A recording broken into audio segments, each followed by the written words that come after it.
आज हम बात करेंगे शिलाजीत के बारे में।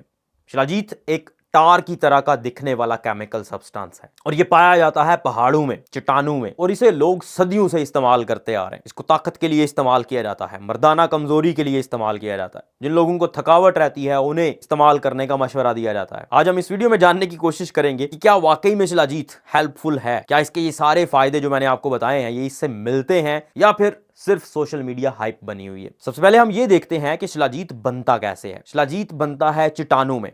चट्टानों की लेयर्स के दरमियान में आज से हजारों साल पहले मौजूद पौधे और जड़ी बूटियां जो ट्रैप हो गए थे वो डीकंपोज होते हैं और चट्टान के प्रेशर की वजह से और ऑक्सीजन की कमी की वजह से वहां पे फर्मेंटेशन होती है और उस फर्मेंटेशन के नतीजे में ये रेजन बनता है, ब्लैक कलर का सब्सटेंस बनता है जिसे शिलाजीत कहा जाता है। इसकी खास बात यह है कि ये प्रॉपर तरीके से डीकंपोज नहीं होता और इसके अंदर बहुत सारे ऐसे केमिकल्स होते हैं, बहुत सारे ऐसे मिनरल्स होते हैं जो इंसान की सेहत के लिए जरूरी होते हैं और इंसान को सेहतमंद बनाते हैं। शिलाजीत में जो मेन इंग्रेडिएंट होता है उसे फुल्विक एसिड कहा जाता है जो कि एक बहुत स्ट्रॉन्ग एंटीऑक्सीडेंट है। एंटीऑक्सीडेंट का मतलब यह होता है कि जिस्म के अंदर जो सोजिश बनती है, ऐसे केमिकल्स बनते हैं जो आपके जिस्म को डैमेज करते हैं, एंटीऑक्सीडेंट्स उनको खत्म करते हैं, उनको कम करते हैं, जिसकी वजह से सोजिश कम हो जाती है, इन्फ्लेमेशन कम होती है। और फुल्विक एसिड एक बहुत स्ट्रॉन्ग एंटीऑक्सीडेंट है। फिर इसके साथ साथ शिलाजीत के अंदर बहुत सारे अच्छे मिनरल्स मौजूद होते हैं, जैसे आयरन इसमें बहुत अच्छी मिकदार में होता है,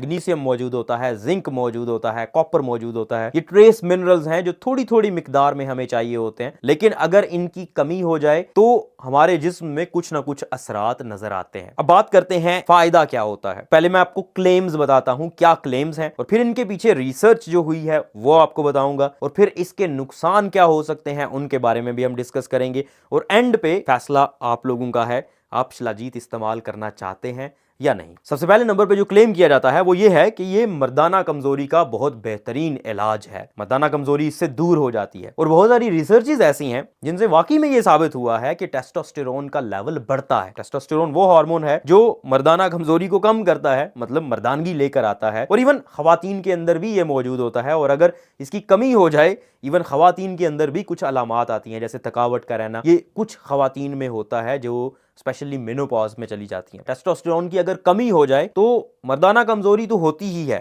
मतलब लिबिडो कम हो जाती है, सेक्सुअल डिजायर जो होती है वो कम हो जाती है, इरेक्शन में मसला आता है, लेकिन इसके साथ साथ थकावट रहती है, हर वक्त थके थके महसूस करना, जैसे जिस्म में ताकत नहीं रही, मसल्स कमजोर पड़ जाते हैं, ये भी टेस्टोस्टेरोन की कमी की अलामत हो सकती है। कुछ रिसर्चेस ने तो ये भी बताया है कि एटलीस्ट 22% तक टेस्टोस्टेरोन बढ़ सकता है। लेकिन उन रिसर्चेस के साथ कुछ प्रॉब्लम्स हैं। पहले नंबर पे तो प्रॉब्लम ये है कि वो छोटे लेवल पे की गई हैं, कुछ लोग लिए गए हैं, ज्यादा लोगों के ऊपर वो नहीं की गई। जैसा कि ये एक स्टडी है जो 2016 में पब्लिश हुई, और इस स्टडी में 96 लोगों को लिया गया जो कि मिडिल एज में थे, जिनकी उम्र 45 से 55 साल तक थी, और उन्हें 90 दिन तक शिलाजीत खिलाया गया और 90 दिन के बाद रिजल्ट्स देखे गए और ऑन एवरेज ये देखा गया कि 20% टेस्टोस्टेरोन उनका ऊपर गया है। लेकिन इस रिसर्च में प्रॉब्लम है। पहली प्रॉब्लम ये कि बहुत छोटे लेवल पे की गई, सिर्फ 96 लोगों को देखा गया। दूसरी प्रॉब्लम ये कि मिडिल एज लोगों को बस लिया गया, जिनकी उम्र 45 से 55 साल है। यंग लोगों पे क्या असर होता है, बूढ़े लोगों पे क्या असर होता है, खवातीन पे क्या असर होता है, इस रिसर्च से पता नहीं चलता। फिर तीसरे नंबर पे जो सबसे बड़ा इशू मुझे लगता है, ये स्पॉन्सर्ड रिसर्च थी, और इस स्टडी का स्पॉन्सर एक कंपनी थी जो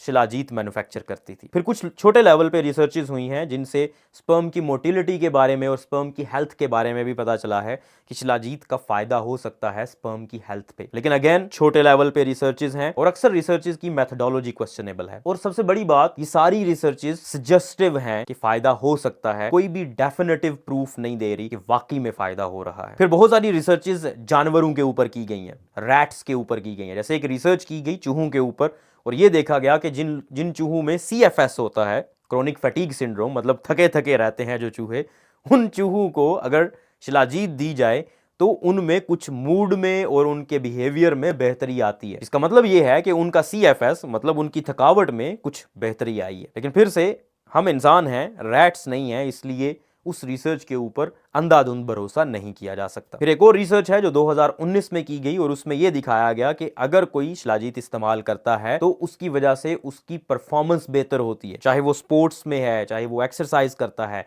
या वैसे ही उसको रिकवरी की जरूरत है, तो शिलाजीत से रिकवरी बेहतर हो जाती है, मसल्स की रिकवरी बेहतर होती है और जिस्म की स्ट्रेंथ इतनी जल्दी कम नहीं होती। अब सवाल यह है कि अगर शिलाजीत के इतने ही ज्यादा फायदे हैं तो फिर डॉक्टर्स इसको प्रिस्क्राइब क्यों नहीं करते?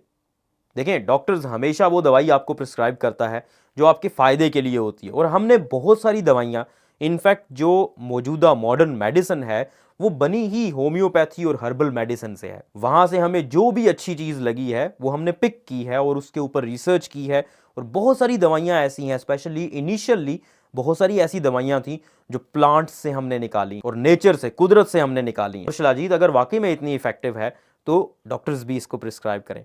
अब डॉक्टर्स प्रिस्क्राइब क्यों नहीं करते? सबसे पहली और बड़ी बात जिसकी वजह से इसको प्रिस्क्राइब नहीं किया जाता और डॉक्टर्स रिकमेंड नहीं करते, वो है इसके अंदर मौजूद हैवी मेटल्स का होना। At least 65 different types of heavy metals इसके अंदर मौजूद होते हैं। हाँ, बहुत हद तक थैलियम हो गया और इस तरह के बहुत सारे केमिकल्स जो आपके जिस्म के लिए नुकसानदेह हो सकते हैं, आपके गुर्दों के लिए नुकसानदेह हो सकते हैं, आपके जिगर को ख़राब कर सकते हैं, ये इसमें मौजूद होते हैं।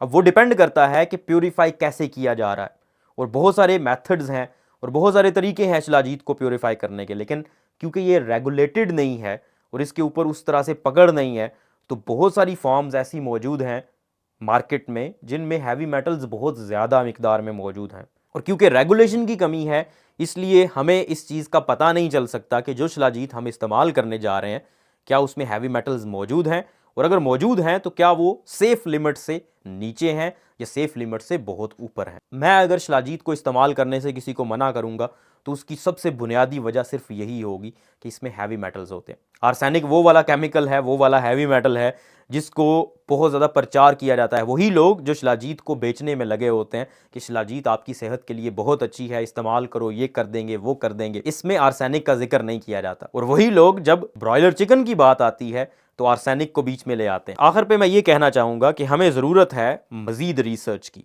बड़े लेवल पे रिसर्च की, जिससे पता चले वाकई में शिलाजीत इफ़ेक्टिव है और जो फ़ायदे बताए जाते हैं वो वाकई में मिल रहे हैं। और फिर दूसरे नंबर पे हमें ज़रूरत है इसको प्योरीफाई करने की, एक ऐसा मेथड हो प्योरीफाई करने का जिससे वाकई में जितने भी हैवी मेटल्स हैं उनको निकाल दिया जाए और वो सेफ लिमिट से नीचे हों। अदरवाइज शिलाजीत को इस्तेमाल करना ऑल्दो आपको फ़ायदा पहुंचा सकता है, लेकिन इन द लॉन्ग रन हो सकता है आपके जिगर को डैमेज कर दे या आपके गुर्दों को ख़राब कर दे।